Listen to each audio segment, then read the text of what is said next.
મારામાં પાપ નથી એવો દાવો શું આપણે કરી શકીએ? મારામાં પાપ નથી, હું ગુંભાઈ કરતો નથી, હું પાપ કરતો નથી, શું એવો દાવો આપણે પોતાના માટે કરી શકીએ ખરા? નાનું કે મોટું, પાપ એ પાપ છે.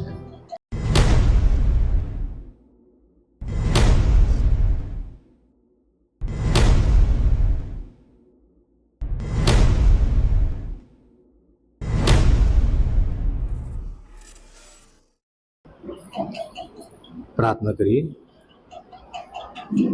પ્રભુ, આભાર માનીએ છીએ, તમારા નામને ધન્યવાદ આપીએ છીએ, તમારા જીવન અને પવિત્ર વચનોને માટે. પ્રભુ, એ વચનો કે જે અમારા આત્માઓનો ઉદ્ધાર કરવા માટે સમર્થ અને શક્તિશાળી છે, અમારા જીવનોને બદલનાર છે.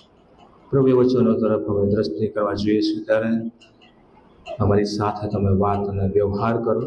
એ વચનો પ્રમાણે પ્રભુ અમે જીવન જીવી શકીએ એવી કૃપા અમે તમારી પાસે માંગીએ છીએ. પ્રભુ પવિત્ર આત્મા દેવ, તમે અમારી સાથે રહો, સહાય અને મદદ કરો. પ્રાર્થના પ્રભુ ઈસુ ખ્રિસ્તના નામમાં. આમેન. યોહાનની સુવાર્તા 8મો અધ્યાય 1 થી 11 વચનો. વિષય છે એક ભયાનક ક્ષણ. 1824ની સાલ 1824ના રોજ એક ઘટના બની અને જેને હત્યાકાંડ તરીકે ઓળખવામાં આવી. 6 ગોરાઓએ 9 ભારતીયોની હત્યા કરી.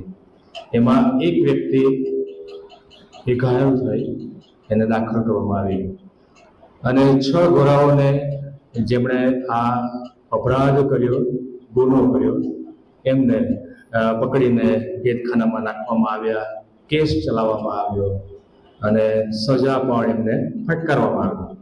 યોગ્ય સમયે ફાંસીની સજા પણ તેમને આપવામાં આવનાર હતી. અને આમાં એક જોન નામનો વ્યક્તિ હતો, એક જોન નામનો વ્યક્તિ, અને તેને પણ ફાંસીની સજા એ થઈ અને ફટકારવામાં આવી. અને તેના પિતાને પણ કોઈક કારણોસર ફાંસીની સજા પણ થઈ. એના પિતાને પણ એક કારણોસર એ ફાંસી તે જ દિવસે આપવામાં આવનાર હતી. જે દિવસે આ જોનને આપવામાં આવનાર હતી તે દિવસે એના પિતાને પણ ફાંસી આપવામાં આવનાર હતી. બહુ મોટી ભીડ હતી, ટોળું વિશાળ અને મોટું હતું, લોકો જોઈ રહ્યા હતા, રાહ જોઈ રહ્યા હતા. અને જોન નામના માણસને ફાંસીને માટે લઈ જવામાં આવ્યો અને એને તૈયાર કરવામાં આવ્યો અને લઈ જવામાં આવ્યો. અને ત્યાં એક અજાણી વ્યક્તિ અચાનક એની સામે આવીને ઊભી રહી જાય છે. એક અજાણી વ્યક્તિ આવે છે અને કહે છે કે સાહેબ, શું તમે જાણો છો કે તમે કોની હાજરીમાં અત્યારે અહીંયા ઊભા છો? તમને ખબર છે તમે કોની હાજરીમાં અહીં ઊભા છો? ત્યારે આ જોને નિખાલસ મને જવાબ આપ્યો, એ ભાઈને જવાબ આપ્યો અને કહ્યું કે હા, મને ખબર છે. એને જવાબ આપ્યો કે હા, મને ખબર છે કે હું કોની આગળ ઊભો છું અને ક્યાં ઊભો છું. મને ખબર છે, હું એ સૃષ્ટિના રાજા અને મહાન ઈશ્વરની આગળ ઊભો છું, પહેલી બાબત. અને બીજી બાબત કે હું જે ઊભો છું એ આ રાજ્યના રાજ્યપાલની સામે હું અત્યારે હાજર છું અને ઊભો છું. અને તેવા સમયે રાજ્યપાલે એ લેખિત એ માફીનો કાગળ હતો અને લેખિત માફીનો કાગળ એ વાંચી સંભળાયો, જાહેરાત એમણે કરી અને કહ્યું કે તમને માફ કરવામાં આવે છે, તમને માફી આપવામાં આવે છે. એક ક્ષણમાં આપણે વિચારીએ જોઈએ, એક ક્ષણમાં એક નિરાશાની જે પળ હતી, હતાશા અને નિરાશા, એકલતાની ક્ષણ ને એ પરિસ્થિતિ, એ હવે બીજી ક્ષણે આશાનું દ્વાર, આશાનું કિરણ એ બની ગઈ. અને ત્યારબાદ જોનને અહેસાસ થયો અને ખબર પડી કે જીવતો ઈશ્વર મારી સાથે છે. ઘરે ગયો અને પછીથી સારું જીવન જીવવા લાગ્યો અને લાંબુ આશીર્વાદિત જીવન તે જીવ્યો. અને લાંબુ આશીર્વાદિત જીવન જીવીને એ મોટી ઉંમરે મૃત્યુ પણ પામ્યો. મિત્રો, શું તમે કલ્પના કરી શકો? શું તમે કલ્પના કરી શકો, વિચારી શકો? ફાંસી માટે એને લઈ જવામાં આવ્યો. આ જોન નામની વ્યક્તિને ફાંસી માટે લઈ જવામાં આવે ત્યારે એની કેવી પરિસ્થિતિ હશે? એની માનસિક પરિસ્થિતિ કેવી હશે? એની શારીરિક પરિસ્થિતિ કેવી હશે? કેવો ડર એને હશે? વિચારો. કેવી ભયાનક ક્ષણ એના મન હૃદયમાં હશે, એ વિચાર કરો. આ જ પ્રકારની ભયાનક ક્ષણ, આ જ પ્રકારની ભયાનક પરિસ્થિતિ અને આ જ પ્રકારની એક વ્યક્તિ કે જે આ સ્થિતિનો અનુભવ કર્યો થયો, આ સ્થિતિમાંથી એને પસાર થવું પડ્યું અને તે બાઇબલનું એક જાણીતું પાત્ર અને તે યોહાનની સુવાર્તા 8મો અધ્યાય 1 થી 11 કલમ, વ્યભિચારી સ્ત્રી. વ્યભિચારી સ્ત્રી. પથ્થરે મારવાની વાત. એક પથ્થર વાગે ને લોહી નીકળી જાય, ત્યાં જ આપણે ડળી પડીએ. પથ્થરે મારવાની વાત. ભયાનક ક્ષણ, ભયાનક મરણ ઈસુએ એ ગરીબ અને દુઃખી સ્ત્રી માટે જે કર્યો, પ્રભુ ઈસુ ખ્રિસ્તે જે ગરીબ અને દુઃખી સ્ત્રી માટે કર્યો, એ આજે પણ પ્રભુ એ બદલાયા નથી. આજે પણ પ્રભુ એવા ને એવા જ છે અને આજે પણ પ્રભુ એ જ કાર્ય આપણા જીવનમાં પણ એ કરી શકવાને માટે સમર્થ અને શક્તિશાળી છે. સ્ત્રીનો બચાવ પ્રભુએ કર્યો, એનો બચાવ થયો અને નવા જીવનનો અનુભવ પ્રભુએ તેને કરાવ્યો. અને આ એક જુદા પ્રકારનો બનાવ છે, એક જુદા પ્રકારની ઘટના છે. વહેલી સવારનો સમય છે, મંદિરના આંગણામાં, અને ઈસુ એ શિક્ષણ ત્યાં આપી રહ્યા છે. મંદિરના આંગણામાં પ્રભુ ઈસુ ખ્રિસ્ત ઊભા છે, શિક્ષણ આપી રહ્યા છે.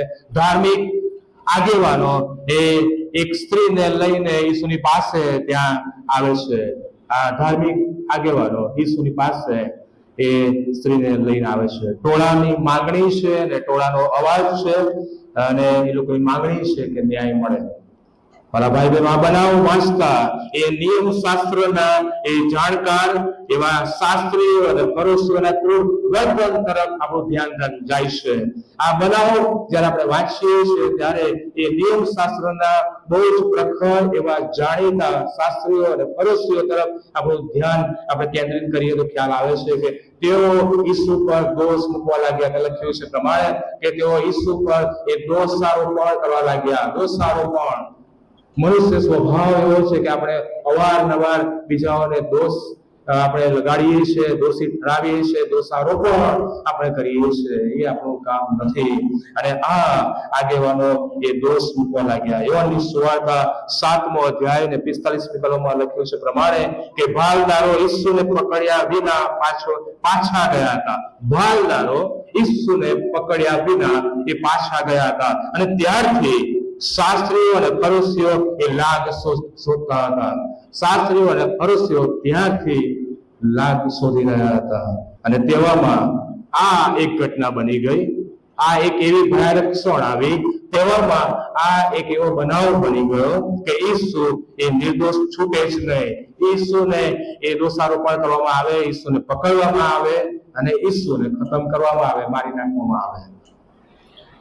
આગેવાનો ઈસુનું પરાક્રમ એ લોકો પર બંધ થઈ જાય, સંપૂર્ણ બંધ થઈ જાય એ ઈચ્છતા હતા. પ્રભુ જે કામ કરતા હતા એ સંપૂર્ણ મટી જાય, બંધ થઈ જાય એ ઈચ્છતા હતા. પોતે ન્યાયાધીશ છે ને પોતે અમે સારા છે એવું પોતે તેઓ માનતા હતા. અને ઈસુને સપડાવવા અને પકડવાને માટે અને એમની પરીક્ષા કરવાને માટે વારંવાર એ લોકો એની પાછળ પડ્યા અને પ્રયત્ન કરી રહ્યા હતા. અને અહીંયા આપણને ખાસ પ્રકારનું શિક્ષણ મળે છે કે ઈસુ એ પાપની અવગણના કરતા નથી. પ્રભુ ઈસુ ખ્રિસ્ત એ પાપની અવગણના કરતા નથી કે તે પ્રત્યે એ બેદરકાર પણ નથી, પણ ઈસુ સારું કરવાને માટે તત્પર છે. પ્રભુ બદલાવ લાવવાને માટે, સારું કરવાને માટે તત્પર છે.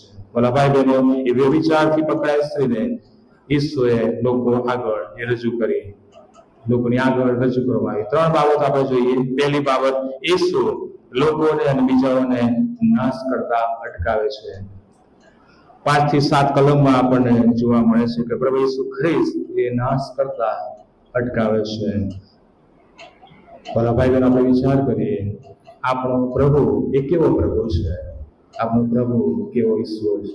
હા, આપણો પ્રભુ આપણે કહી શકીએ છીએ, આપણને ખબર છે આપણો પ્રભુ એ પ્રેમનો પ્રભુ છે, કૃપાળુ પ્રભુ છે, પ્રેમી પ્રભુ છે, દયા, કૃપા અને માફી આપનાર અને માફીની તરફેણ કરનાર એવો આપણો વિશ્વાસયોગ્ય પ્રભુ છે. પાપ રહિત છે, ન્યાયાધીશ આપણો પ્રભુ છે અને એ ઢોંગને ખુલ્લો મૂકનાર એ પ્રભુ છે.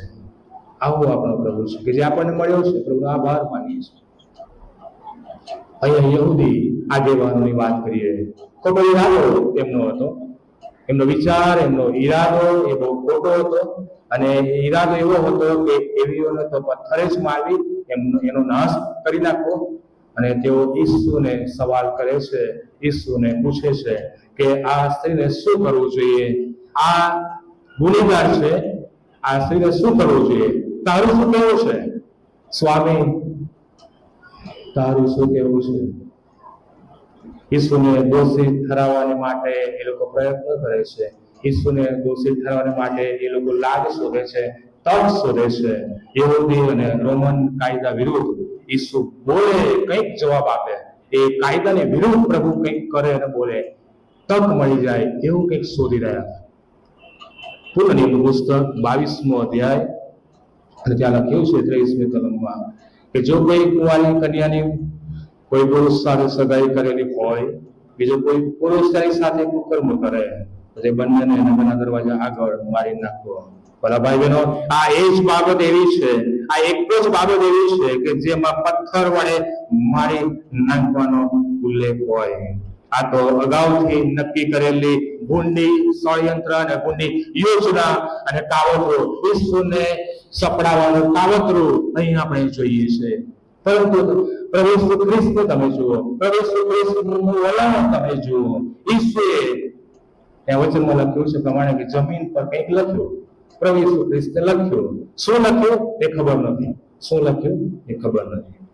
વિરોધીઓને એવું લાગ્યું કે ઈસુને જવાબ આપતા આવડતું નથી, બોલતા આવડતું નથી, જવાબ આપતા આવડતું નથી, અથવા તે કહેવાને માટે અસમર્થ છે, તે કહેવાને માટે અશક્તિમાન છે. 7મી કલમ પ્રભુ ઈસુ ખ્રિસ્ત જવાબ આપે છે, તમારામાં જે કોઈ પાપ વગરનો હોય તે પહેલો સ્ત્રી પર પથ્થર મારે. પ્રભુ ઈસુ ખ્રિસ્ત ત્યાં જવાબ આપે છે કે તમારામાં જે કોઈ પાપ વગરનો હોય તે પહેલા સ્ત્રી પર પથ્થર નાખે. મિત્રો, ઈસુનું એક વાક્ય તેમના પગ નીચેથી જમીન ખસી જાય છે. ઈસુ યોગ્ય અને સચોટ જવાબ આપે છે. એનું કારણ ઈસુ તેમને બધાને જાણતા હતા. એનું કારણ ઈસુ તેમના મન અને હૃદયને પણ જાણતા હતા. આપણો પ્રભુ કે જેને આપણને બનાવ્યા છે, આપણો પ્રભુ એ આપણને ખૂબ સારી રીતે જાણે છે. પ્રભુથી હું અને તમે કદી અજાણ્યા નથી. પ્રભુથી હું અને તમે કદી છુપા રહી શકતા નથી. ગીત 139 હમણાં જે આપણે વારાફરતી વાંચનમાં આપણે જોડાયા અને વાંચ્યું, આપણે છુપા રહી શકતા નથી, પોતાને છુપાવી શકતા નથી, આપણા પાપો આપણે છુપાવી શકતા નથી. ગીત કરતા કહે છે કે હું ગમે ત્યાં જાઉં પણ પ્રભુની ઉપસ્થિતિ, પ્રભુની હાજરી તો સર્વ સ્થળે છે. આ લોકોની એ ગુંડાઈની, આ લોકોની દુષ્ટતાની કોઈ હદ કે કોઈ સીમા નથી. સ્ત્રીને દોષિત તેઓ ઠરાવે છે, સ્ત્રીને ગુનેગાર ઠરાવે છે અને તેમની કોઈ પણ એવી લાયકાત નહોતી કે એ ન્યાય કરી શકે. ભલા ભાઈ બહેનો, મારામાં પાપ નથી એવો દાવો શું આપણે કરી શકીએ? મારામાં પાપ નથી, હું ગુંડાઈ કરતો નથી, હું પાપ કરતો નથી, શું એવો દાવો આપણે પોતાના માટે કરી શકીએ ખરા? નાનું કે મોટું પાપ એ પાપ છે. નાનું પાપ હોય કે મોટું પાપ હોય, આપણા નાના નાના પાપો એ પણ એક સમયે આગળ જતા એ નુકસાનનું કારણ આપણા માટે બને છે. અને માટે વચનમાં કહેવામાં આવ્યું છે કે નાના નાના શિયાળવા શું કરે છે? દ્રાક્ષાવાળીને ભેલાડે છે. નાના નાના પાપો, નાના નાના શિયાળવા દ્રાક્ષાવાળીને એ ભેલાડે છે. નાના શિયાળવાને આપણે પકડવાની જરૂર છે. એ નાના નાના શિયાળવાને શરૂઆતથી એને દબાવી દેવાની જરૂર છે, એને મારી નાખવાની જરૂર છે. એ નાના નાના પાપોને દબાવી દેવાની, એને મારી નાખવાની જરૂર છે. અને જો તેમ નહીં કરવામાં આવે તો મોટા થશે તો સંપૂર્ણ વિનાશ લાવશે. અહીંયા આપણે જોઈએ છે કે આપણું કોઈ પણ પાપ હોય એ એક સમયે ઉઘાડવું પડે છે. કોઈ પણ ન્યાયાધીશ પાપ વિહોણો નથી, છતાં તેણે ન્યાય કરવો પડે છે, એને ચુકાદો આપવો પડે છે, એને ન્યાય કરવો પડે છે. પણ તેણે શુદ્ધ હેતુ સાથે એને ન્યાય કરવો પડે છે. ભલા ભાઈ, ઘણી બધી વખત આપણે પણ આ શાસ્ત્રીઓ અને ફરીસીઓ જેવું વર્તન આપણે કરીએ છીએ. ઘણી બધી વખત આપણે એવું વલણ અપનાવીએ છીએ, એવું વર્તન આપણે કરીએ છીએ. પોતે સારા છે, આપણે પવિત્ર છે, અથવા તો અમે કોઈ ગુનો કર્યો નથી, અમે કોઈ પાપ કર્યા નથી, અને આપણે બીજાને પાપી તરીકે અથવા તો અપરાધી તરીકે આપણે ન્યાય કરીએ છીએ, બીજાનો આંગળી ચીંધીએ છીએ. પણ યાદ રાખીએ, બીજાની સામે એક આંગળી અને બાકીને આપણી બાજુ છે. એટલે આપણે પોતા તરફ દ્રષ્ટિ કરવાની જરૂર છે, આપણી આત્મ તપાસ કરવાની જરૂર છે, આપણા વિશે વિચાર કરવાની જરૂર છે કે હું ક્યાં છું. ઈસુએ લોકોને જબરજસ્ત જવાબ આપ્યો, જે પાપ વગરનો હોય તે પહેલો પથ્થર મારે, જે પાપ વગરનો હોય તે પહેલો પથ્થર મારે. બાઇબલમાં આપણે જોઈએ છીએ કે ઈસુએ કદી કોઈને એવું પૂછ્યું નથી, પ્રભુ ઈસુ ખ્રિસ્ત કદી કોઈને એવું પૂછ્યું નથી કે તે કયા કયા પાપ કર્યા છે. ભાઈ બેન, તે કયા કયા પાપ કર્યા છે, તમે કેટલા કેટલા પાપો કર્યા છે. અને પ્રભુ એવું કહેતા નથી કે કેવા સંજોગોમાં તમે પાપ કર્યા છે, કોની વિરુદ્ધ તમે પાપો કર્યા છે. માફ કરી શકાય તેવા છે કે શિક્ષા થાય તેવા તમે પાપો કર્યા છે. તારા પાપનું વર્ણન કર, પ્રભુ એવું કહેતા નથી. તારા પાપનું વર્ણન કર વિગતવાર, પ્રભુ એવું કહેતા નથી.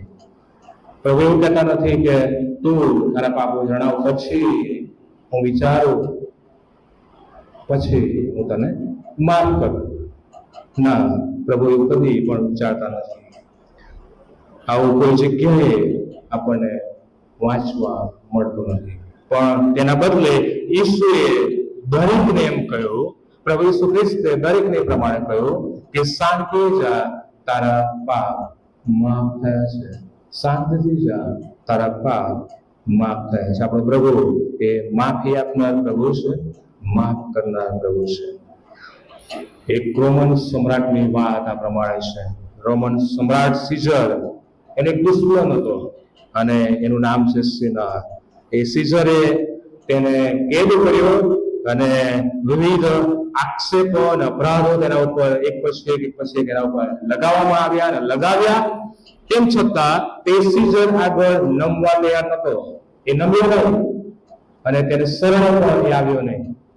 હવે સીઝર એ મનોમન ખૂબ અકળાતો હતો, મનોમન એ ખૂબ અકળાઈ રહ્યો હતો. તેની પત્ની તેની પાસે આવે છે અને તેની પત્ની એને સલાહ આપે છે કે હું સિનાને નમવાનો કઈક ઉપાય તને બતાવું. એટલે હા, હું બેચેની અનુભવું છું, તું મને જવાબ આપ, તું મને એ ઉપાય બતાવ, હું કેવી રીતે એ પ્રમાણે કરી શકું. પત્નીએ કહ્યું કે તેને તું માફી આપ, તેને તું માફ કર, બસ બીજું કંઈ જ તું કરીશ. પત્નીની સલાહ સમ્રાટ સીઝરે માની, સ્વીકારી અને પછીથી એ કેદખાનામાં ગયો અને આ સિનાને મુક્ત કરવામાં આવ્યો. અને કહ્યું, એને મુક્ત કરવામાં આવ્યો, છોડવામાં આવ્યો. અને પછી કહ્યું, સમ્રાટે કહ્યું કે ભાઈ, તું મુક્ત થયો છે, હું તને માફ કરું છું, હું તને માફ કરું છું. મારી સાથે મારે તારી સાથે કોઈ પણ પ્રકારની દુશ્મનાવટ નથી અને હું તને માફી આપું છું અને તું પણ મને માફ કર. આપણે બંને એ બાબતોને ભૂલી જઈએ. અને આ સાંભળી સિનાના આંખમાંથી આંસુ આવી ગયા અને એ સમ્રાટને પગે પડ્યો અને પગે પડીને નમતા એ પગે પડીને કહ્યું કે મિત્ર, ક્ષમા આપીને, માફી આપીને તું મારાથી ઘણો મોટો થઈ ગયો અને મહાન તું બની ગયો છે. તારા જેવા મહાન મિત્રને હું છોડીને જવા માંગતો નથી, છોડી દેવા માંગતો નથી. ત્યાં જ આ બંને જણા ગાઢ મિત્રો બન્યા, બંને જણા ગાઢ મિત્રો બન્યા. પ્રભુ ઈસુ ખ્રિસ્તે કહ્યું, તમે એકબીજાને માફ કરો, તમે એકબીજાને પ્રેમ કરો. પ્રભુ ઈસુ ખ્રિસ્તે આપણને શિક્ષણ આપ્યું છે, નમૂનો આપ્યો છે, અને આપણે એ જ કરવાનું છે. આપણે તેને ફોલો કરવાનું છે. અહીંયા પરિણામ શું આવ્યું? અહીંયા પરિણામ શું આવ્યું? 9મી કલમ. તેઓ બધા એ સાંભળીને ગરડાથી માંડીને એક પછી એક ચાલ્યા ગયા. બધા, ત્યાં લખ્યું છે, તેઓ બધા એ સાંભળીને ગરડાથી માંડીને એક પછી એક જતા રહ્યા. આરોપ મૂકનારા બધા જ ચાલ્યા ગયા, આંગળી ચીંધનારા બધા જ ચાલ્યા ગયા, બીજાને ખરાબ કહેનારા, પાપી કહેનારા બધા જ ત્યાંથી જતા રહ્યા, ચાલ્યા ગયા. અને તેઓને ખ્યાલ આવ્યો, તેઓને ખબર પડી કે પોતે સ્ત્રી પર પથ્થર ફેંકવાને લાયક નથી.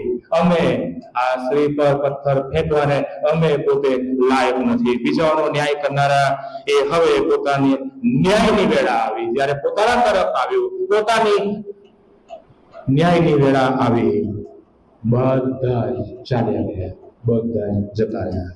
બધા ચોરની માફક છાના માના વિદાય થઈ ગયા. અને જનારામાં એ વચનમાં લખ્યું છે, જનારામાં વૃદ્ધો પહેલા હતા, જનારામાં વૃદ્ધો, વડીલો, વૃદ્ધો પહેલા હતા. યાદ રાખો, આ પણ દરેકને માટે અહીં મહત્વનું શિક્ષણ અને બોધપાઠ આપણને મળે છે. આપણા ભાઈ બહેન, આપણા પડોશી, આપણા સેવકો પર પથ્થર ફેંકવા બહુ ઝડપથી આપણે આપણો હાથ લાંબો કરીએ છીએ, પથ્થર ઉઠાવીએ છીએ.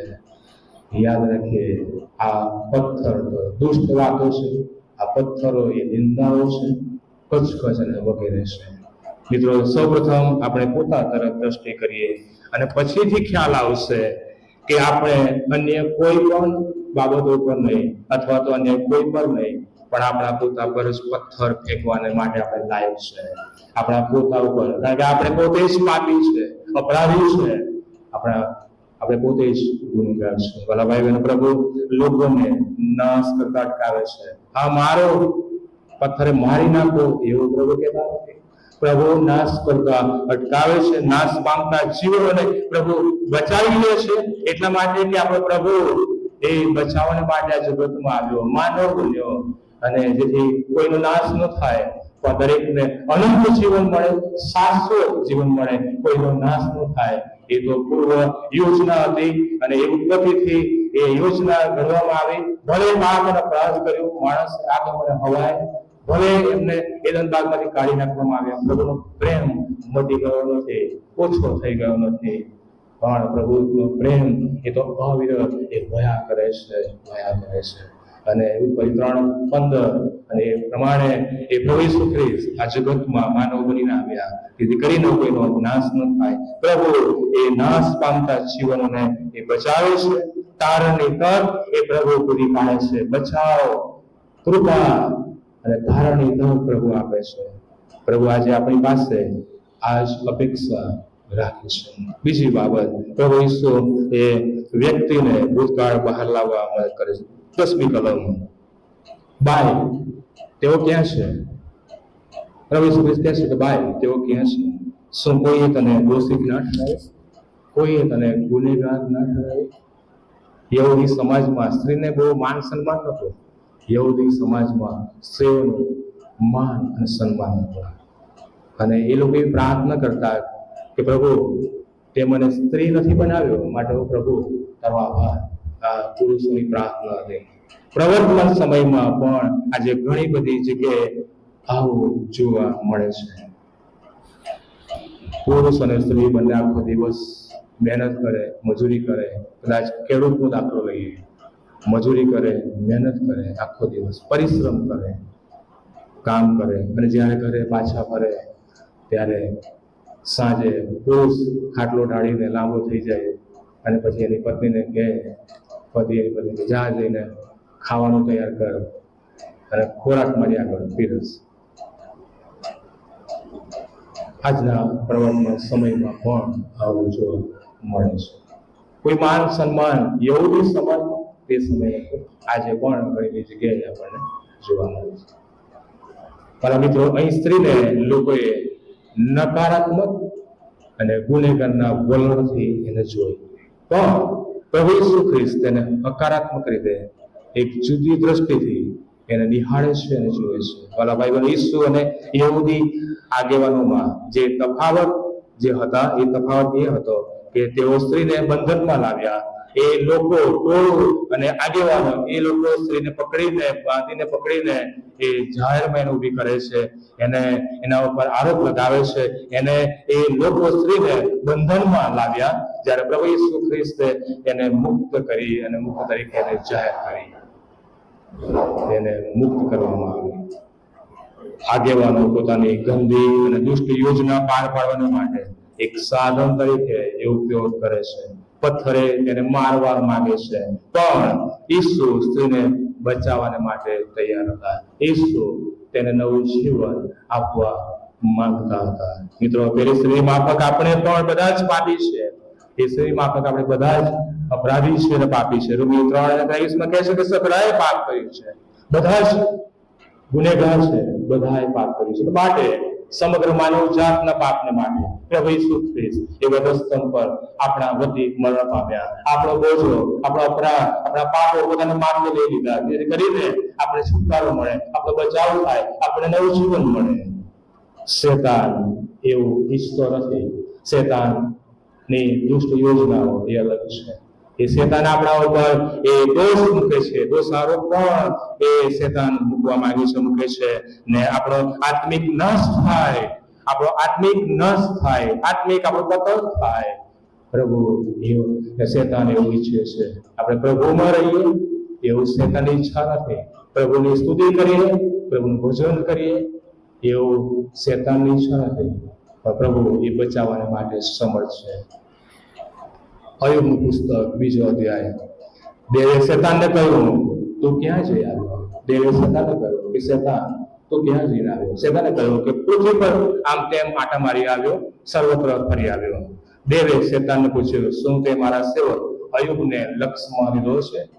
શું તે મારા સેવક અય્યુબને તે લક્ષ્યમાં લીધો છે? તે સારો ભક્ત છે, તે સારો વ્યક્તિ છે, સારો ભક્ત છે. શેતાને દેવને કહ્યું, માણસ પોતાના જીવને બદલે તો પોતાનું સર્વસ્વ આપે, પણ તેના શરીરને સ્પર્શ કર તો તેને શાપ દેશે. તું સ્પર્શ કર. અને ત્યાં આપણે જોઈએ છીએ કે શેતાને પડકાર ફેંક્યો કે જો અય્યુબના શરીરને નુકસાન કરવામાં આવે તો ચોક્કસ પ્રભુને એ છોડી દેશે, ચોક્કસ એનું ભજન કરવાનું મૂકી દેશે, એ છોડી દેશે. વાલા ભાઈ બહેનો, આ તો શેતાનનો સિદ્ધાંત છે, આ શેતાનનો વિચાર છે, આ જગતનો સિદ્ધાંત, જગતનું ધોરણ છે કે આપણે એ બાબતો કરીએ. ભલા ભાઈ બહેનો, અય્યુબની જેમ પ્રભુ આપણી સાથે છે અને સંપૂર્ણ સ્વાર્પણ પ્રભુ માગે છે. પ્રભુ ઈસુ ખ્રિસ્તે કહ્યું, બાય તેઓ ક્યાં છે? બાય તેઓ ક્યાં છે? જે શબ્દો છે એનો વિચાર કરો. બેન, બાય તેઓ ક્યાં છે? અનુકંપાથી, દયાથી ભરેલો શબ્દ બાય તેઓ ક્યાં છે? આ જ શબ્દ ઈસુ પોતાની માતાને માટે વાપરે છે. મારા ભાઈ બહેનો, પહેલા ટોળાએ આ સ્ત્રીને એક વ્યભિચારી તરીકે, વેશ્યા તરીકે સંબોધી, પણ પ્રભુ ઈસુ ખ્રિસ્ત કહે છે કે બહેન. પ્રભુ ઈસુ ખ્રિસ્ત જે શબ્દ વાપરે છે અને કહે છે કે બહેન, હું પણ તને સજાપાત્ર ઠરાવતો નથી. હું પણ તને સજાપાત્ર ઠરાવતો નથી. જા, શાંતિથી જા, હવેથી પાપ કરતી નહીં, હવેથી પાપ કરતી નહીં. મિત્રો, પ્રભુ ઈસુ સાથે જોડાયેલાઓને માટે કોઈ પણ પ્રકારની સજા નથી. બહુ જ મોટી વાત, આનંદની વાત. અને પ્રભુ ઈસુ ખ્રિસ્ત કહે છે, મારી સાથે સંબંધમાં, મારી સંગતમાં, મારી સાથે એ જોડાયેલા રહે છે, તેઓને કોઈ પણ પ્રકારની સજા, બધું જ મેં સહન કર્યું, બધું જ મેં મારા પોતાના ઉપર લઈ લીધું છે, સજા કોઈ નથી. ઈસુએ સ્ત્રીને તેના પાપોની માફી આપી. પ્રભુ પણ આપણને માફ કરવાના માટે સમજ. મિત્રો, ઈસુની જેમ આપણે બીજાને ક્ષમા આપવાની છે. ઈસુ કહે છે, જો તમે બીજાને માફ કરશો તો તમને પણ માફ કરવામાં આવશે. જો આપણે તેવું નથી કરતા અને તો આપણે પણ એ જ પ્રમાણે એ પાપના અપરાધના ભાગીદાર બનીએ છીએ. પરિવર્તિત જીવનની જરૂર છે. પરિવર્તિત જીવનની એ જરૂર છે. શું આપણે દુનિયાવી વ્યક્તિઓ કરતા અલગ છીએ? આ જગતમાં શું આપણે દુનિયાવી વ્યક્તિઓ કરતા અલગ છીએ ખરા? વિચાર કરીએ. મોટા ભાગના લોકો, આપણે કોઈ એવા ખરાબ કામો કરતા નથી, આપણે ખૂન કરતા નથી, આપણે એકબીજાની મદદ કરનારા, પ્રભુના બાળકોને પ્રભુના લોક તરીકે, ગરીબોને દાન આપનારા, સહાય કરનારા, ઓછીનો આપનારા, સારું કરનારા, વગેરે વગેરે. એ શું આપણને પૂછે છે? પ્રભુ ઈસુ ખ્રિસ્ત આપણને કહે છે અને પૂછે છે, આ બધા કરતા તમે કેવી રીતે અલગ છો? આ બધા કરતા તમે સારું કરો છો, પણ આ બધા કરતા તમે કેવી રીતે અલગ દેખાવ છો અથવા અલગ છો?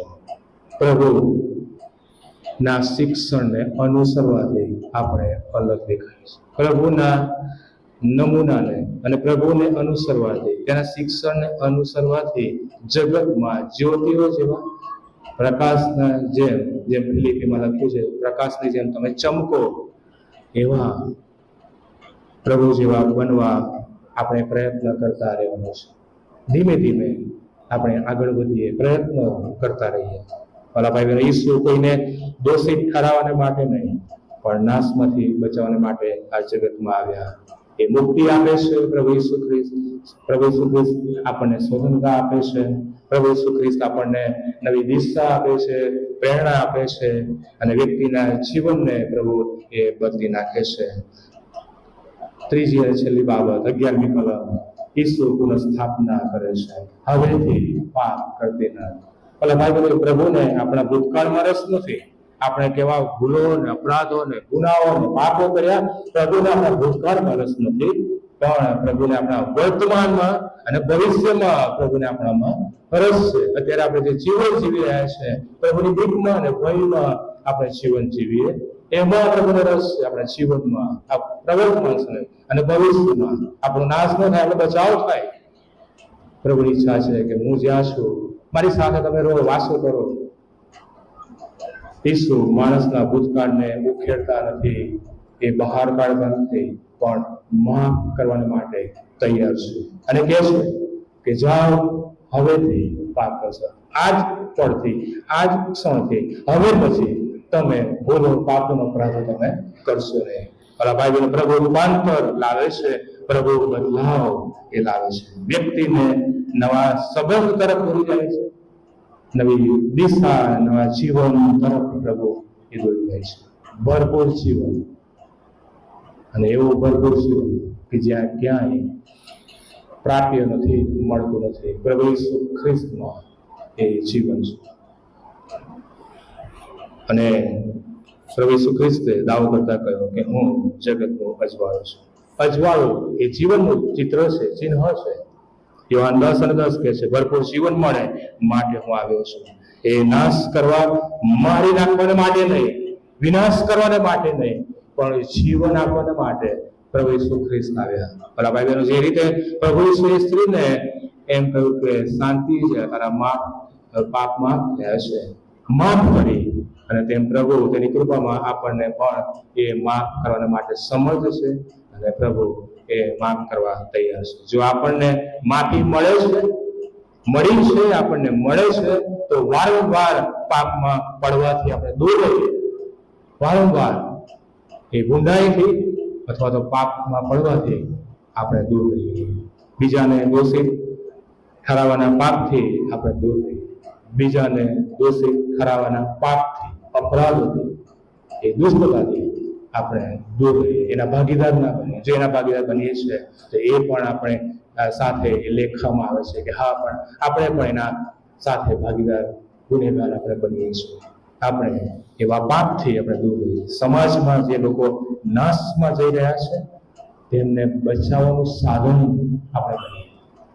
જેઓ સમાજમાં, આ દુનિયામાં, આપણી આસપાસ જેઓ નાશમાં જઈ રહ્યા છે, તેઓને પ્રભુની પાસે લાવવાનું સાધન આપણે બનીએ. એટલા માટે તો પ્રભુએ આપણને બચાવ્યા, એટલા માટે તો પ્રભુએ આપણને જીવન આપ્યું, આપણે પસંદ કર્યા છે. એટલા માટે આપણો વિચાર કરીએ, આપણું વલણ કેવું છે, આપણો વિચાર કરીએ, આપણી આત્મતપાસ કરીએ, મારું જીવન કેવું છે. પેલા દોષિત ઠરાવનાર શાસ્ત્રીઓ, ફરીસીઓ અને ઓલા જેવું કે પછી પ્રભુ ઈસુ ખ્રિસ્ત જેવું, આપણે કઈ તરફ છે, કયો માર્ગ આપણે પસંદ કરવા માંગીએ છીએ? પસંદગી આપણે સામે છે. આપણે જીવનનો માર્ગ પસંદ કરીએ, પ્રભુ ઈસુ ખ્રિસ્ત કે છે કે હું માર્ગ, સત્ય અને જીવન છું, મારી પાસે આવો. ઈસુને પ્રાપ્ત કરીએ, ઈસુની પાસે આવીએ. પ્રભુ પાપોની માફી આપનાર, નવું જીવન આપનાર, બદલાવ લાવનાર પ્રભુ છે. આપણા જીવનનો વિચાર કરીએ, પ્રભુને આપણા જીવનનું સમર્પણ નવેસરથી કરીને આપણે જીવન દ્વારા પ્રભુને મહિમા પહોંચાડવાની પ્રાર્થના જોઈએ. પ્રાર્થના. પ્રભુ, અમે આભાર માનીએ છીએ વચનને માટે. પ્રભુ, અમે તમારા જીવનો તમારી આગળ ખુલ્લા મૂકીએ છીએ. પ્રભુ, અમે સારા છે એવું અભિમાન અમે કરતા નથી. અમે પડે પડેના પાપી ગુનેગાર છે. વિચાર, વાણી અને વર્તનમાં ભૂલો, પાપો, અપરાધો કરીએ છીએ. અને માટે પ્રભુ, ત્યારે આ ક્ષણે તમારી પાસે આવીએ છીએ. એક ભયાનક ક્ષણ, અને એમાં પ્રભુ તમે એ વ્યક્તિનું જીવન બદલી નાખ્યું. જીવનમાં એવી ભયાનક ક્ષણ, સંજોગો અને પરિસ્થિતિ આવે, પણ પ્રભુ તમે તમારી સાથે છો. તમે માફી આપનાર ઈશ્વર છો. તમે બચાવનાર પ્રભુ છો. તમે જીવન આપનાર પ્રભુ. પેલી સ્ત્રીની જેમ અમે પણ પ્રભુ કબૂલ કરીએ છીએ, અમે પાપી છીએ. પ્રભુ, અમે ઘણી બધી રીતે બીજાઓને માટે ખરાબ વિચારીએ છીએ, ક્રૂર વર્તન પ્રભુ કરીએ છીએ, પથ્થર હાથમાં લઈએ છીએ. પ્રભુ, અમે એવું ના કરીએ. પ્રભુ, અમે બીજાઓને દોષિત ઠરાવનાર નહીં, પણ બીજાઓને તમારી પાસે લાવનારા બનીએ. પ્રભુ, તેમ કરવા માટે તમે કૃપા આપો. પ્રભુ, માફીથી ભરેલું અમારું વલણ, અમારું જીવન બને. એથી કરીને પ્રભુ, તમે કહો છો તમે એકબીજાને માફ કરો, પ્રેમ કરો. અને એવું કરવાને માટે પ્રભુ તમે અમને કૃપા આપો, સહાયને મદદ કરો. વચન રૂપી આશીષ આપો. પ્રાર્થના પ્રભુ ઈસુ ખ્રિસ્તના નામમાં સાંભળો અને સ્વીકાર કરો. આમેન.